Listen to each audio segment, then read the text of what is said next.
Yo, people, this is Coach Simmons here. Today we're going to go through an article I read about from ChicagoBears.com. It's an article about the top 10 NFL players from HBCUs. Now, remember, this is a Chicago Bears website, so the top will be very controversial. But let's get into it. Of course, number 10, Jackie Slater from Jackson State. He was a teammate of Walter Payton and Hall of Famer linebacker Robert Brazile.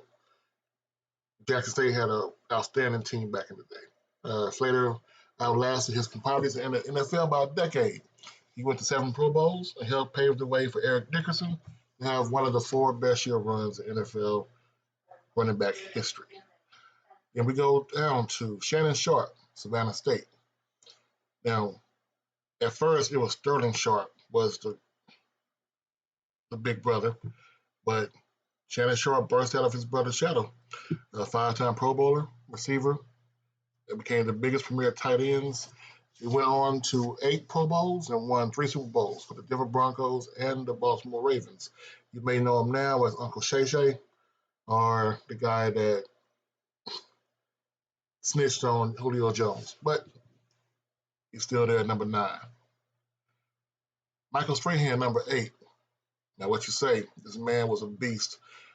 Strahan took home Defensive Player of the Year honors in 2001. He helped the Giants pull off the biggest upset in NFL history against the 18-year-old Patriots in 2008. His 22.5 sacks in 2001 season remains the highest single season total in league history. No one's even close to this man. He was a force with that gap on defense. Number 7, Richard Dent, Tennessee State.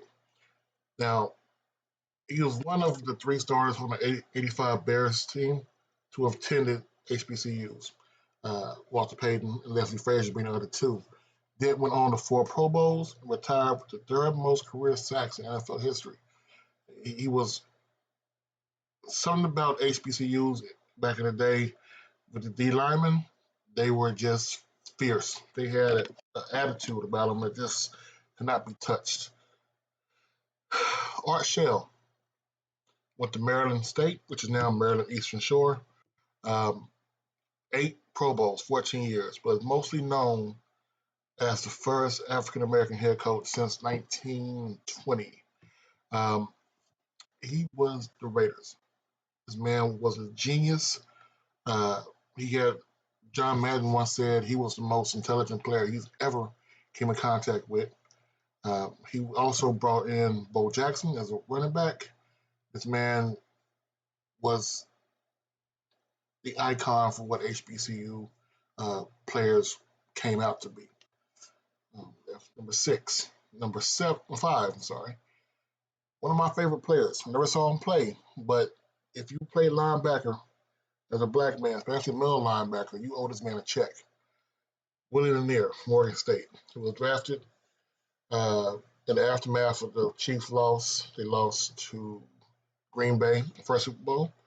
3 years later, he would lead them to victory. It was the first Super Bowl they had and the last one they had until Pat Mahomes came in. Lanier was named to 8 Pro Bowls and wore a padded helmet to protect the victims of his hits. He didn't wear a padded helmet to protect himself, protected his victims. And reason why middle linebackers owe this man a check, until he was drafted, middle linebacker, guard, quarterback, and free safety were considered a white man's position. It was thinking man's position. He came in, he changed that. Without him, wouldn't be no Mike Singletary, wouldn't be no Ray Lewis, it wouldn't be no Takil Spikes. These players wouldn't have a chance to show their worth as early as they did. Someone else may have came in later, but when he came in, he shattered every mold. Number 4, Steve Air McNair. Everybody knows him. McNair, at the time, ended up winning the Walter Payton Award, finishing 3rd in the Heisman voting. As a pro, he led the Titans to their only Super Bowl appearance, Titans or Oilers, ever, and won the MVP in 2003. This man shattered all records. There was talk about, can Alcorn State go to a actual FBS bowl game instead of just a Celebration Bowl or whatever bowl they had back in the 90s. Um, he was so dynamic and such a star. It overshadowed everything else about him. I miss this man. He was a legend, an icon. Was taken way too soon for us. Number 3, from Southern University, Mel Blunt. Mel Blunt was at a big cornerback in an era with lax definition of pass interference. Definitely, Blunt was a key cog. Without Mel Blunt, the Pittsburgh dynasty would not have won 4 Super Bowls in 6 years. He won 5 Pro Bowls and was made Defensive Player of the Year back in '75. Basically, this man would fight you all the way down the field. It was very lax on pass interference. So basically, it was where the whole saying came from: "No blood, no foul." That was Mel Blunt. You had to fight physically, mentally, spiritually to get open. And this is where the top 2, I think, gets a little controversial. They put number 2, Jerry Rice. Now, there is a wide gulf between Jerry Rice and whoever the hell you think is the second best receiver in NFL history. He led the league in receiving yards, touchdowns, 6 times each. This man, Mississippi Valley State, is the GOAT. The only discussion most people have is who is the best player of all time between Jerry Rice and Deion Sanders. Tom Brady may be the best quarterback of all time, but there is no doubt those 2 were the best players, at least in their era. But if this is number 2, who's number 1? Remember, this is a ChicagoBears.com website poll, right? So, of course, Walter Payton, Jackson State. Now, Walter was great. I would put Walter number 2, probably the best running back of all time, maybe second best of all time behind Barry Sanders. I don't think Emmett may have the yards. Emmett really is not in that top 2 category, for me anyway.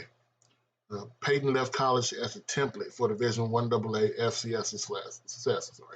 He retired as NFL's all-time leading rusher and is the centerpiece of the Bears' 101-year history. When you think Chicago Bears, you think probably 2 players, mostly older generation, older white generation thinks Dick Butkus. Everybody else thinks Walter Payton.